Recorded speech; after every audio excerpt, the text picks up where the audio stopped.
আমরা বারবার বলছি, আমরা যা বলেছি তা তো বাস্তবায়ন করবই, এর চাইতে আমরা 5 গুণ বেশি কাজ করবো ইনশাআল্লাহ। এবং ইতিমধ্যে আপনারা দেখতে পেয়েছেন আমাদের বিশ্ববিদ্যালয়ের শিক্ষার্থীদের দীর্ঘদিনের একটা দাবি ছিল, সেটা অনেক দিনের দাবি, আমাদের সন্ধ্যাকালীন বাস চালু হওয়া। এই সন্ধ্যাকালীন বাসের চালু না হওয়ার কারণে অনেক শিক্ষার্থীরা বিভিন্ন ধরনের প্রোগ্রামগুলোতে তারা পার্টিসিপেট করতে পারে না। বিশ্ববিদ্যালয়ের ক্লাস শেষ হওয়ার আগেই দেখা যায় হচ্ছে তাদেরকে বাস ধরতে যেতে হয়, অনেক ক্ষেত্রে বাসটা ধরতে পারে না, পরবর্তীতে হচ্ছে সিএনজিতে করে অথবা অন্য কোনো বাসে করে তাদেরকে যেতে হয়। তো এই সন্ধ্যাকালীন বাসটা আমরা আগামীকালে চালু করছি এবং এই পুরো উদ্যোগটা বিশ্ববিদ্যালয়ের এই সন্ধ্যাকালীন বাস চালু করা, এটা সম্পূর্ণ ডাকসুর উদ্যোগে করা হচ্ছে।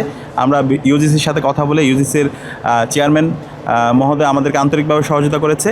এবং একই সাথে আরেকটি যে দীর্ঘদিনের দাবি, শনিবারের বাস চালু করা। শনিবারে আপনার যেন অনেক পরীক্ষা থাকে এবং সন্ধ্যাকালীন অনেক শিক্ষার্থীরা টিউশনিতে যায়, তো এই শনিবারের বাসটাও আমরা খুব দ্রুতই আমরা চালু করব।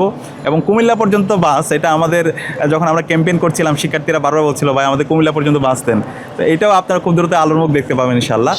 আর আমাদের কিছু হল আছে বাইরে, যেমন মৈত্রী হল, এরপর হচ্ছে ফজলুল হাসান মুজিব হল, এই হলের শিক্ষার্থীদের এবং সুফিয়া কামাল হল, তাদের দীর্ঘদিনের হচ্ছে দাবি তাদের জন্য আলাদা বাস দেওয়া এবং তাদের জন্য হচ্ছে পর্যাপ্ত শাটলের ব্যবস্থা করা। তো আমরা চেষ্টা করেছি কিছু শাটলের ব্যবস্থা করার জন্য। আর এর পাশাপাশি আমরা ডাবল ডেকার খুব দ্রুত একটা বাস নিয়ে আসতেছি আমাদের এই আপুদের জন্য, তারা যেন নির্বিঘ্নে ক্লাস আসতে পারে এবং ওই বাসের মধ্যে সব ধরনের আধুনিক ব্যবস্থা থাকবে। বাইরের দেশে যে বাসগুলো আছে সেখানে যে সুবিধাগুলো থাকে এই সকল সুবিধা এখানে থাকবে।